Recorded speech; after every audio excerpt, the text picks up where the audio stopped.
He must have been an old man by then. لیکن جب یہاں پر وہ بزرگ کی بات کرتے ہیں تو انگریزی تراجم میں اس کو ایلڈر کہا گیا، یعنی وہ جو کلیسیا کا انتظام چلانے والا ہے۔ تو چاہے ہم اس کا کوئی بھی مطلب دیکھ لیں، وہ اپنے آپ کو کیا کہلوانا پسند کرتے ہیں؟ مجھ بزرگ کی طرف سے، چاہے میں عہدے کی وجہ سے بزرگ ہوں یا عمر کی وجہ سے بزرگ ہوں، میں تمہیں لکھ رہا ہوں۔ اور کس کو لکھ رہے ہیں وہ یہ خط؟ اس برگزیدہ بی بی اور اس کے فرزندوں کے نام جن سے میں اس سچائی کے سبب سے سچی محبت رکھتا ہوں جو ہم میں قائم رہتی ہے اور ابد تک ہمارے ساتھ رہے گی۔ اب بہت ریسرچ کی گئی کہ یہ برگزیدہ بی بی کون ہے، اور اس کے لیے جو لفظ استعمال کیا گیا وہ کوریوس ہے، یونانی کا لفظ برگزیدہ کے لیے جو یہاں پر استعمال ہوا وہ کوریوس ہے، اور کوریوس وہ لفظ ہے جو جب ہم اس کو میسکولن کے طور پر لکھتے ہیں تو پھر یہ ہمیں یہ لفظ خدا کے لیے استعمال ہوا، خداوند کے لیے استعمال ہوا، ہا کوریوس دی لارڈ۔ لیکن یہاں یہ فیمنن کے طور پر یہ لفظ استعمال ہوا، اور اس برگزیدہ بی بی کے یعنی اس بی بی کے لیے، کسی خاتون کے لیے یہ استعمال ہوا ہے، اور اس پہ بہت زیادہ لمبی بحث ہو چکی ہے، ڈیبیٹ ہو چکی ہے کہ اس خاتون کی آئیڈینٹی کیا ہے۔ بہت سارے مفسرین کا یہ خیال ہے کہ یہ کسی خاص کلیسیا کو لکھا گیا، برگزیدہ بی بی اور اس کے فرزندوں کے نام۔ یاد رہے کہ جب ہم مقدس یوحنا کے انجیلی بیان کا مطالعہ کرتے ہیں تو وہاں پر جب عورت کا لفظ آتا ہے تو اکثر اس کا اشارہ کلیسیا کی طرف ہوتا ہے،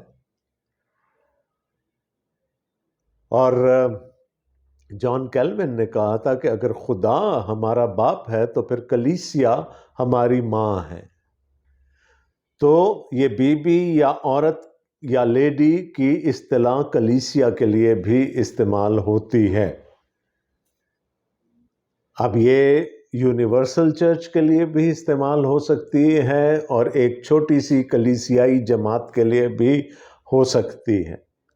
ہم جانتے ہیں کہ یوحنا رسول جو تھے وہ بہت ساری، کم از کم 7 کلیسیاؤں کے بارے میں تو ہم جانتے ہیں، اور شاید اس سے بھی کچھ زیادہ کلیسیاؤں کا انتظام سنبھالتے تھے، اور ان کے لیے ہر وقت ہر جگہ پر رہنا ممکن نہیں ہوتا تھا، تو غالباً وہ کسی ایک خاص مقام پر ایک خاص کلیسیا میں ہیں، لیکن کچھ ایسی بات ہوئی ہے جس کے بارے میں دوسروں کو اطلاع دینا ضروری ہے، دوسروں کو خبردار کرنا ضروری ہے، تو انہوں نے کسی اور ایک کلیسیا کے لیے یہ خط لکھا، برگزیدہ بی بی اور اس کے فرزندوں کے لیے۔ اب یہ کلیسیا یہ بھی ہو سکتا ہے کہ یہ واقعتاً کوئی خاتون ہو جن کے گھر میں کوئی ہاؤس چرچ قائم ہو، تو وہ اس خاتون کو لکھ کر اور باقی جتنے لوگ وہاں پر ملتے ہیں ان سب کو اس کے فرزند کہہ کر بھی مخاطب کر سکتے ہیں، لیکن غالب گمان یہ ہے کہ یہ برگزیدہ بی بی کا جو ٹائٹل ہے یہ کلیسیا کے لیے استعمال کیا گیا اور اس کے فرزندوں کے لیے۔ اور کون سی کلیسیا کے لیے؟ جس فرزندوں کے نام جن سے میں اس سچائی کے سبب سے سچی محبت رکھتا ہوں جو ہم میں قائم رہتی ہے اور ابد تک ہمارے ساتھ رہے گی۔ محبت کا رشتہ ہے، اور محبت کس بنیاد پر کھڑی ہے؟ اس ایک سچائی پر جس پر ہمارا مشترکہ ایمان ہے۔ خداوند یسوع مسیح نے مقدس یوحنا کے ہی انجیلی بیان میں کہا تھا، اور تم سچائی سے واقف ہو گئے اور سچائی تم کو آزاد کرے گی۔ تو ہمیں جوڑنے والی ایک سچائی ہے۔ ہمارا جو ایک رشتہ ہے کلیسیا کے اراکین کا آپس میں، اس کی بنیاد ایک حقیقت پر رکھے ہے۔ جب پطرس رسول نے یہ اقرار کیا تھا کہ تو زندہ خدا کا بیٹا مسیح ہے، تو خداوند یسوع مسیح نے کہا تو پطرس ہے، تو پتھر ہے، لیکن میں اس پتھر پر جو تیرے منہ سے ابھی بات نکلی ہے، اس پر اپنی کلیسیا کو قائم کروں گا۔ اور وہ بات کیا تھی کہ خداوند یسوع مسیح زندہ خدا کا بیٹا ہے۔ یہ وہ سچائی ہے، یہ وہ ایمان کا رشتہ ہے جو ہم سب کو ایک ڈور سے باندھ دیتا ہے۔ تو یوحنا رسول کیا کہہ رہے ہیں کہ میں اس کلیسیا کو لکھ رہا ہوں جس کلیسیا سے میں سچی محبت کرتا ہوں، اور یہ سچی محبت ایسے ہی نہیں ہے، اس کی بنیاد اس سچائی پر ہے، اس ایمان کی اکائی پر ہے جو ہم سب میں مشترک ہے۔ یاد رہے یہ وہی شاگرد ہے جو خود یہ اقرار کرتا تھا کہ خداوند یسوع مسیح اس سے سب سے زیادہ محبت رکھتے ہیں۔ اب یہ ایک خاص کلیسیا کو یہ کہہ رہا ہے کہ میں تم سے سچی محبت رکھتا ہوں، اور صرف میں ہی نہیں بلکہ وہ سب بھی محبت رکھتے ہیں جو حق سے واقف ہے۔ یعنی جتنے لوگ اس سچائی سے بندھے ہوئے ہیں، جتنے لوگ اس ایمان کی ڈور سے بندھے ہوئے ہیں، انہوں نے کہا وہ بھی تم سے محبت رکھتے ہیں۔ تو کلیسیا کو آپس میں کیا چیز باندھتی ہے؟ ہماری ایک دوسرے کے لیے محبت، اور اس محبت کی بنیاد کیا ہے؟ وہ مشترکہ ایمان، اور وہ ایمان کس چٹان پر کھڑا ہے؟ وہ اس سچائی کی چٹان پر کھڑا ہے کہ خداوند یسوع مسیح ہی خدا کا بیٹا ہے۔ اور جو یہ اس سچائی کا اقرار کرتا ہے، یوحنا رسول کہتے ہیں کہ وہ سب ایک لڑی سے، ایک ڈوری سے بندھے ہوئے ہیں، محبت کے رشتے میں ایک دوسرے کے ساتھ بندھے ہوئے ہیں۔ اور ایسے لوگوں کے لیے کیا ہے؟ خدا باپ اور باپ کے بیٹے یسوع مسیح کی طرف سے فضل اور رحم اور اطمینان، سچائی اور محبت سمیت ہمارے شامل حال رہیں گی۔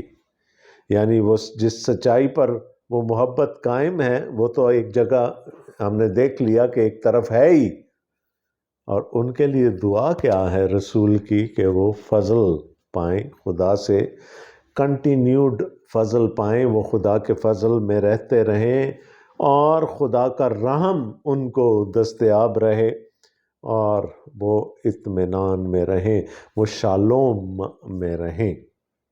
یہ رسولوں کی بڑی کسٹمری گریٹنگ ہمیں نظر آتی ہے۔ فضل اور رحم اور اطمینان، سچائی اور محبت سمیت ہمارے شامل حال رہیں گے۔ اگر ہمارے ایمان کی بنیاد میں وہ سچائی موجود ہے، ہمارا ایمان اس سچائی کی بنیاد پر قائم ہے، تو پھر ہم ایک دوسرے سے محبت رکھیں گے، اور خدا کا فضل اور رحم اور اطمینان ہمیں حاصل رہے گا، حاصل تھا، حاصل ہے، اور آئندہ کے لیے بھی حاصل رہے گا۔ That is the covenantal blessing that a believer has۔ یہ وہ برکت ہے جو ہمیں حاصل ہے۔ کیوں حاصل ہے؟ اس لیے کہ ہم ایک لڑی سے، ایک ایمان سے، ایک سچائی کے ساتھ بندھے ہوئے ہیں۔ اب تھوڑی سی ایگزورٹیشن۔ میں بہت خوش ہوا کہ میں نے تیرے بعض لڑکوں کو اس حکم کے مطابق جو ہمیں باپ کی طرف سے ملا تھا حقیقت میں چلتے ہوئے پایا۔ اور وہ حکم کیا ہے؟ پہلا خط پڑھ لیجئے، سارا کا سارا اس حکم سے بھرا پڑا ہے، اور اس کی بنیاد میں کون سا حکم ہے کہ جو خداوند یسوع مسیح نے کہا تھا، ایک نیا حکم میں تمہیں دیتا ہوں کہ ایک دوسرے سے محبت رکھو۔ اسی سے تمام لوگ جانیں گے کہ تم میرے شاگرد ہو۔ اور اس کی بنیاد میں کیا تھا؟ سن اے اسرائیل، تو خداوند اپنے خدا سے اپنے سارے دل اور اپنی ساری جان اور اپنی ساری عقل اور اپنی ساری طاقت سے محبت رکھ، اور اپنے پڑوسی سے اپنے برابر محبت رکھ۔ یہ وہ پرانا حکم تھا جو چلتا ہوا خداوند یسوع مسیح تک آیا۔ خداوند یسوع مسیح نے اس کو اڈاپٹ کیا، اس کو نئے معنی دے دیے، اور پھر خداوند یسوع مسیح سے وہ رسولوں کے تک پہنچا، اور رسولوں نے اس کو اپنی تعلیم میں شامل کر لیا۔ یوں وہ کوئی نیا حکم نہیں بھی ہے اور ہے بھی، کیونکہ پرانے عہد نامہ سے وہ چل کر اناجیلی بیانات تک پہنچا، اور پھر اناجیلی بیانات سے نکل کر وہ خطوط تک پہنچا۔ تو اس کا مطلب ہے کہ وہ تازہ ہوتا رہا، وہ نیا ہوتا چلا گیا۔ تو وہ اب کیا کہہ رہے ہیں کہ اے کلیسیا، جس کلیسیا کو بھی لکھا جا رہا ہے، اے بی بی، میں تیرے بعض لڑکوں سے بہت خوش ہوں کیونکہ وہ محبت رکھتے ہیں۔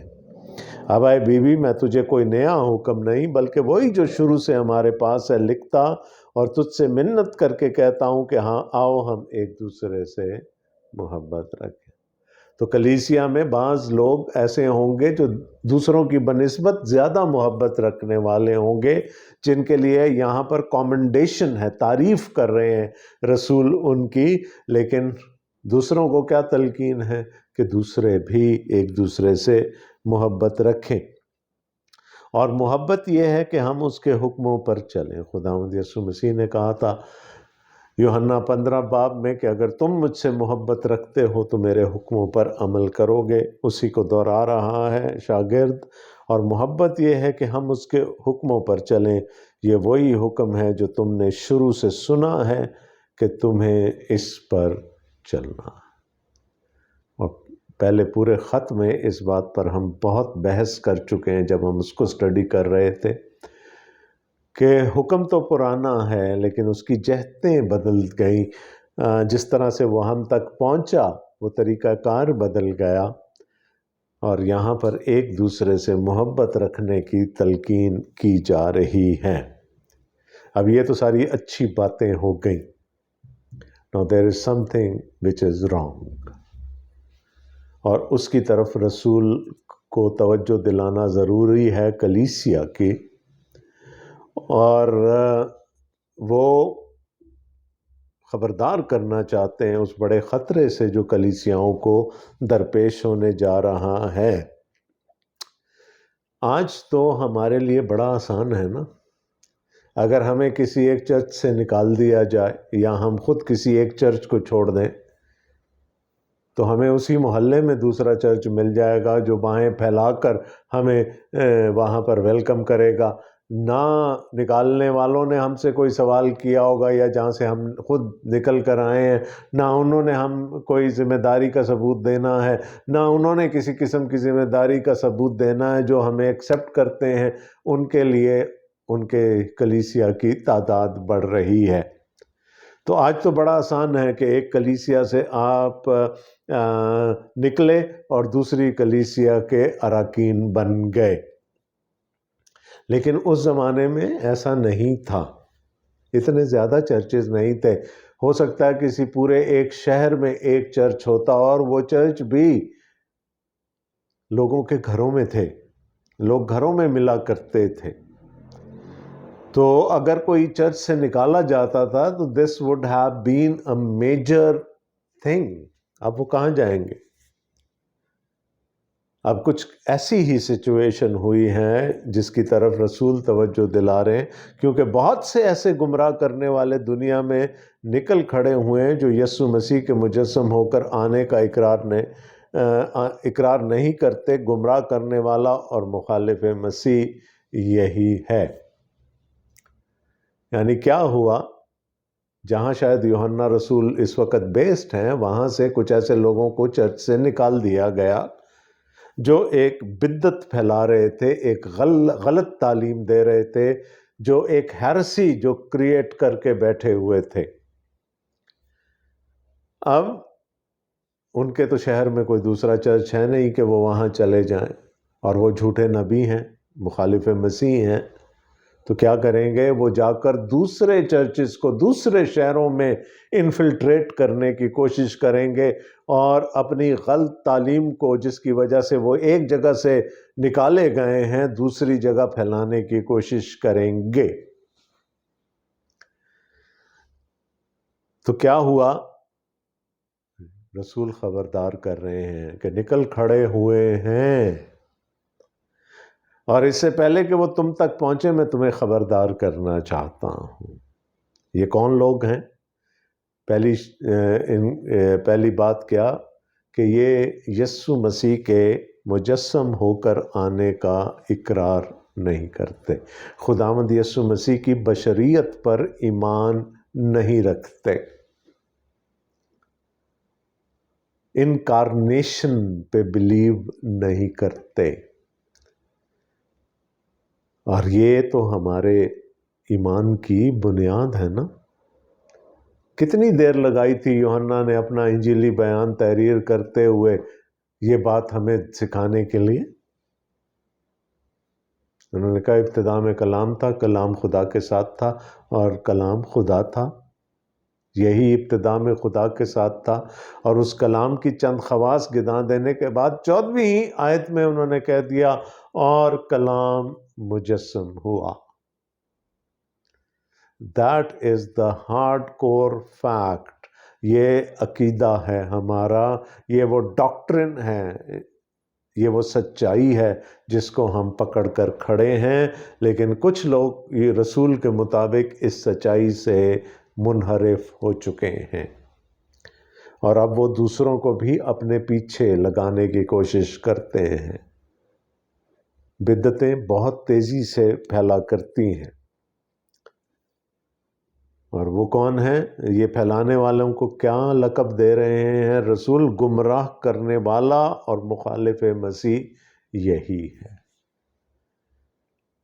ہم جانتے ہیں کہ مخالف مسیح ہر دور میں ہوں گے، لیکن ایک مخالف مسیح ایسا ہوگا جو خداوند یسوع مسیح کی دوسری آمد سے پہلے برپا ہوگا، اور وہ بہت بڑے پیمانے پر ہوگا، وہ قوموں کو گمراہ کرنے والا ہوگا۔ لیکن چاہے وہ مخالف مسیح اینڈ ٹائمز میں آئے گا، لیکن جو اس کی روح ہے، دی اینٹی کرائسٹ اسپرٹ، آج بھی اس دنیا میں ہے۔ پولس رسول نے بھی یہی کہا تسلنیکیوں کے نام اپنے خطوط میں، کہ وہ مخالف مسیح کی روح آج بھی اس دنیا میں تاثیر کرتی ہے، اور چونکہ وہ مخالف مسیح کی روح ہے، اس لیے وہ خداوند یسوع مسیح کا کسی نہ کسی صورت میں انکار کرتی ہے۔ یہاں جو مخالفین تھے، جو گمراہ کرنے والے تھے، وہ خداوند یسوع مسیح کے تجسم کا انکار کرتے تھے۔ تو خبردار کر رہے ہیں رسول کے یہاں سے تو نکال دیے گئے ہیں، لیکن بعید از قیاس نہیں کہ وہ کچھ ہی دنوں میں تم تک پہنچ جائیں۔ اپنی بابت خبردار رہو، تاکہ جو محنت ہم نے کی ہے وہ تمہارے سبب سے ضائع نہ ہو جائے، بلکہ تم کو پورا اجر ملے۔ اپنی تعلیم پر قائم رہنا، خبردار رہنا۔ جو کوئی آگے بڑھ جاتا ہے اور مسیح کی تعلیم پر قائم نہیں رہتا، اس کے پاس خدا نہیں۔ جو اس تعلیم پر قائم رہتا ہے، اس کے پاس باپ بھی ہے اور بیٹا بھی۔ یعنی کچھ لوگ آگے بڑھ گئے ہیں، انہوں نے اضافت کر دی ہے، انہوں نے بدعتیں بنا لی ہیں، لیکن اس بدعت کے بنانے سے کیا ہوا کہ نہ ان کے پاس باپ ہے نہ بیٹا ہے۔ لیکن جو سچی تعلیم پر قائم ہیں، جن سے رسول محبت رکھتا ہے، ان کے پاس باپ بھی ہے اور بیٹا بھی۔ اگر کوئی تمہارے پاس آئے اور یہ تعلیم نہ دے تو اسے گھر میں آنے دو اور نہ سلام کرو۔ یہ بدعتیں اس قدر خطرناک ہوتی ہیں کہ رسول کہہ رہے ہیں کہ جتنا ان سے دور رہو گے اتنا تمہارے حق میں بہتر ہوگا۔ ہمارے ہاں کچھ بھولے لوگ ہیں، کچھ تعلیم کی کمی ہے، کچھ مسیحی تعلیم کی، بائبلی تعلیم کی کمی ہے کہ جو بھی خادم کا لیبل لگا کر ہمارا دروازہ کھٹکھٹاتا ہے ہم اس کو گھر کے اندر اتار لیتے ہیں، اور پھر وہ آہستہ آہستہ آہستہ وہ زہر ہمارے ذہنوں میں اتارتے رہتے ہیں۔ رسول نے کیا کہا؟ صاحب سلامت دور کی اچھی، نہ ان کو سلام کرنے کی ضرورت ہے، نہ ان کو گھر میں اتارنے کی ضرورت ہے۔ پالوس رسول بھی کہتے ہیں ایسے لوگوں سے تکرار نہیں کرنی، لیو دیم، بس صرف اپنی تعلیم کی خبرداری کریں، کیونکہ جو کوئی ایسے شخص کو سلام کرتا ہے وہ اس کے برے کاموں میں شریک ہوتا ہے۔ انسٹرکشن کیا ہے؟ خبردار رہو، سب سے پہلے be aware, be on your guard, اور جب خبردار رہنے کے لیے کہا گیا تو پھر چوکی دارے کی بات آ جاتی ہے۔ آپ